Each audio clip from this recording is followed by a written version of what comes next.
I never thought a simple favor could change the way I looked at someone I trusted. It started on a quiet Sunday afternoon.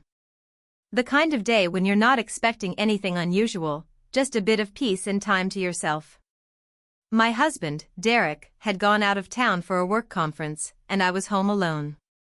I had been feeling stressed lately, work, bills, the pressure of holding everything together, it all just built up.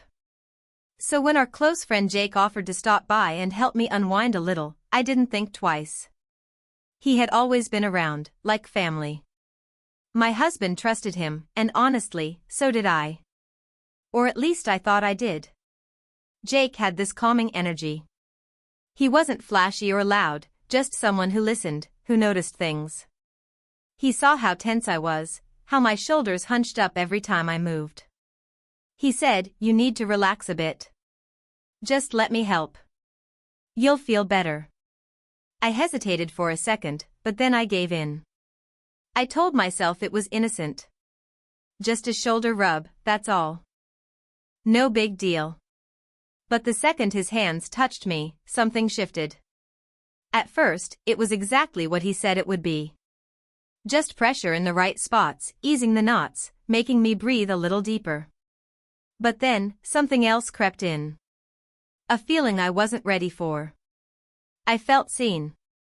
Not just in a friendly way, but in a way that made my heart race. I tried to shake it off. It was probably just the stress messing with my head. That's what I kept telling myself. Still, I couldn't ignore the way his hands lingered just a second too long. Or how close he was standing. I could feel the warmth of his breath when he spoke, how low his voice got when he asked if I was okay. My throat tightened. I couldn't tell if I was imagining things or if there really was something unspoken between us. I kept trying to look away, to change the subject, to pull back emotionally, but part of me didn't want to. I knew I had to draw a line. For the sake of my marriage. For my own peace of mind. But Jake wasn't making it easy. He wasn't saying anything wrong, wasn't crossing any obvious lines, but the tension was heavy. It was there in the silence. In the way we avoided eye contact. In the way neither of us could seem to move away. And then he leaned in and whispered something that made everything pause. My heart dropped. My mind started racing. I couldn't believe what I had just heard. In that moment, everything changed. And that's when I realized, this wasn't just about helping me relax anymore. I froze. My heart was pounding in my chest like a warning bell, but I couldn't even form the words to respond.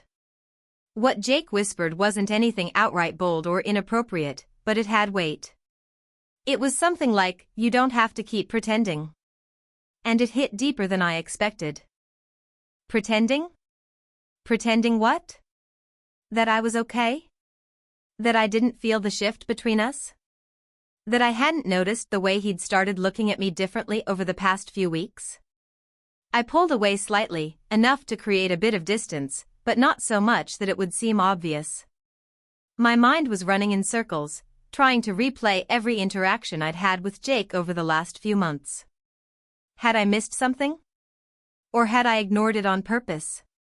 Jake and my husband had known each other since college. He'd been part of our life for years, barbecues, game nights, even holidays. I trusted him around my kids. Around my home.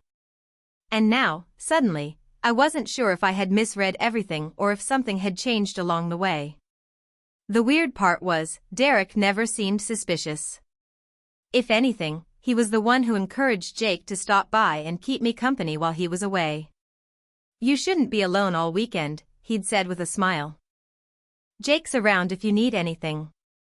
It was all so casual, so normal.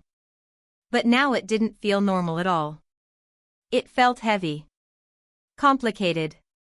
And here's where it got more confusing, because deep down, I wasn't angry at Jake. I was confused by myself. By how much I wanted to believe this was nothing. By how my body reacted to his presence even though my mind was trying to set boundaries. That guilt settled in fast, and it made me second-guess every choice I was making. I tried to act normal. I joked about needing to fold laundry or make coffee just to break the moment. He didn't push. He just smiled, that same calm smile he always wore, but now it seemed to carry a whole new meaning. Maybe it had all along, and I'd just never noticed. That night, I lay awake for hours. Derek had texted to check in, completely unaware of what had happened. I stared at the screen, unsure of how to respond. Was I going to tell him everything? Did I even understand what everything was? And the worst part? Jake hadn't even left yet. Jake lingered in the kitchen, sipping his coffee like he had no idea what kind of storm was spinning in my head. I kept myself busy, wiping down already clean counters, opening and closing drawers for no reason, just trying to avoid looking at him. But every time I turned, he was there. Watching. Calm. Like nothing had happened. Like his words earlier hadn't rattled my entire sense of comfort. I kept thinking about what he meant by pretending. Was he talking about the marriage?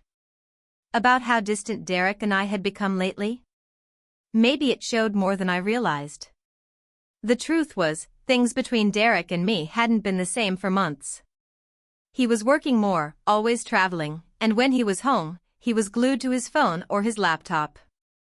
Our conversations felt short and forced, like we were just passing time together. I had chalked it up to stress, to life getting in the way. But now, with Jake sitting just a few feet away, I had to wonder if I had been lying to myself. Jake finally broke the silence. "You okay?" he asked, his voice gentle. I nodded quickly, too quickly. "Yeah. Just tired." It was the only excuse I could come up with, and even that sounded weak. He didn't push. He just nodded and glanced at his watch. "I should probably head out," he said. "Didn't mean to stay this long." But he didn't move. Not right away. And I didn't ask him to leave, even though part of me wanted to.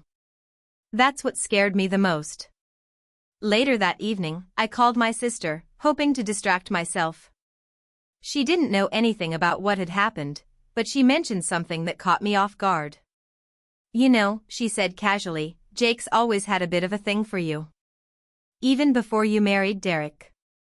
"I thought you knew." "I didn't know. Or maybe I did, and just buried it deep."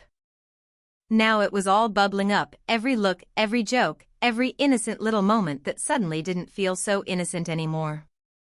And Derek, did he know? Did he trust Jake too much? Or was he just too distracted to notice what was right in front of him? I was starting to feel like I was standing in the middle of something much bigger than a simple favor. And I wasn't sure who I could trust anymore. Over the next couple of days, everything felt off. I couldn't focus at work, couldn't sleep properly, and every time my phone buzzed, I half expected it to be Jake. And sometimes, it was. Just casual messages, "Hope you're doing okay or need anything?" But they didn't feel casual anymore. They felt loaded. I kept the conversations short, trying not to feed into anything, but I couldn't shake the feeling that a line had been crossed and there was no going back. Derek returned that Thursday evening, suitcase in hand, completely unaware of the mental spiral I'd been stuck in. He greeted me with his usual tired hug and asked if everything was fine while he was gone. I hesitated for a split second before saying, "Yeah, everything was fine." It wasn't a lie exactly, but it wasn't the truth either. And just like that, we slipped back into routine, silent dinners, quick check-ins, both of us pretending nothing was wrong. But something was wrong. That weekend, Derek invited Jake over for the game.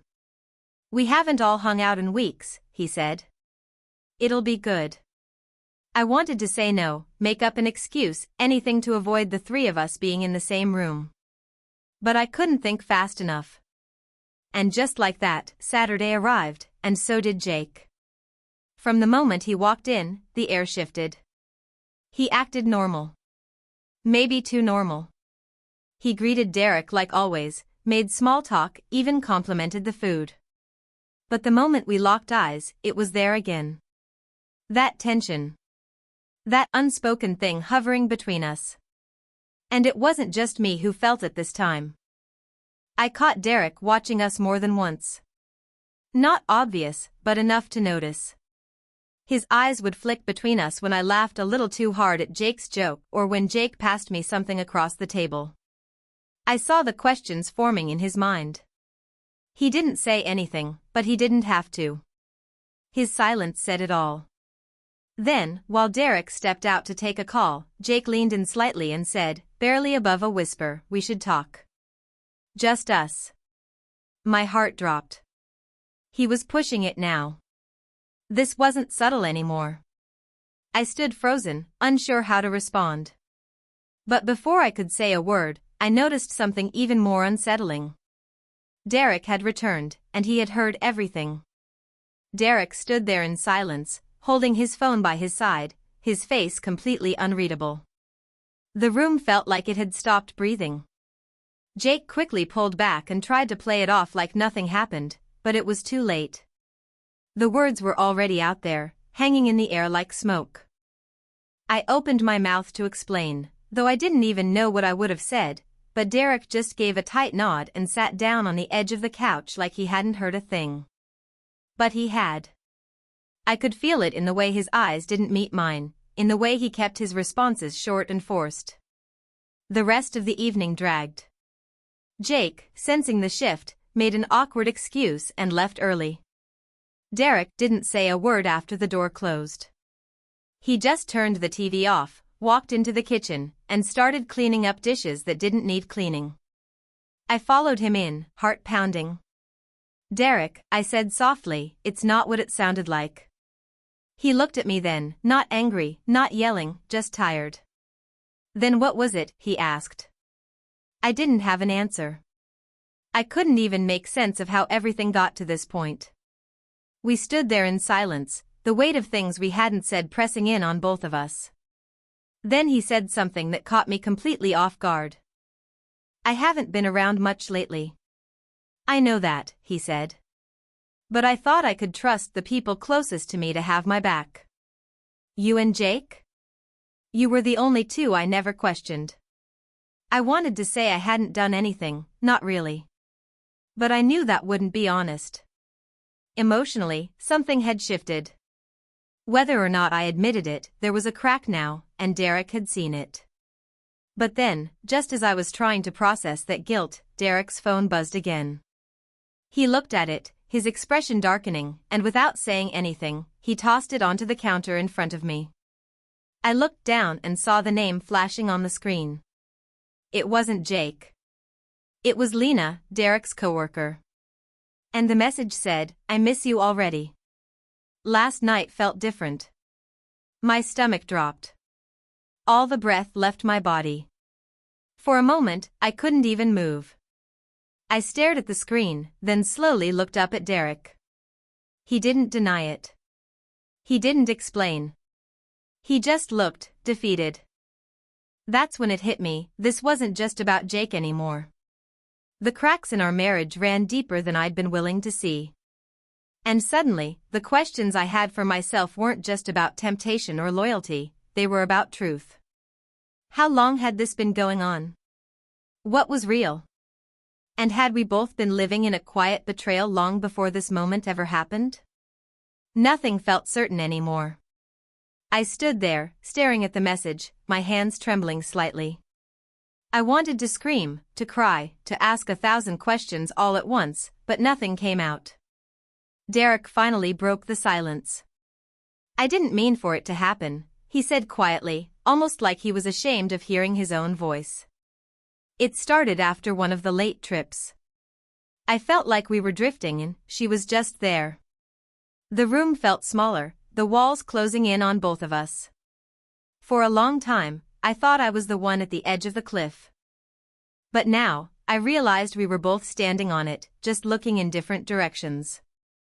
I never planned to act on anything with Jake," I said, finally finding my voice. "But I can't lie and say nothing was happening in my head. I didn't even realize how lonely I'd become until all of this started spinning." Derek rubbed his face with both hands and leaned against the counter. "So what do we do now?" he asked, not like a challenge, but like someone who genuinely didn't know the answer anymore. For once, we were being honest, but it felt too late. We sat down that night and talked for hours. About everything. The distance, the things we never said, the way we both reached for comfort outside instead of looking at each other. There were tears, silence, even a few bitter laughs. It was the kind of raw conversation we should have had months ago, maybe years ago. Derek admitted the affair with Lena had started as emotional support. He swore it ended 2 weeks ago, but the message told a different story. I told him about the moment with Jake, about the tension, the guilt, the confusion. We both sat in that truth. No yelling. Just a heavy kind of sadness.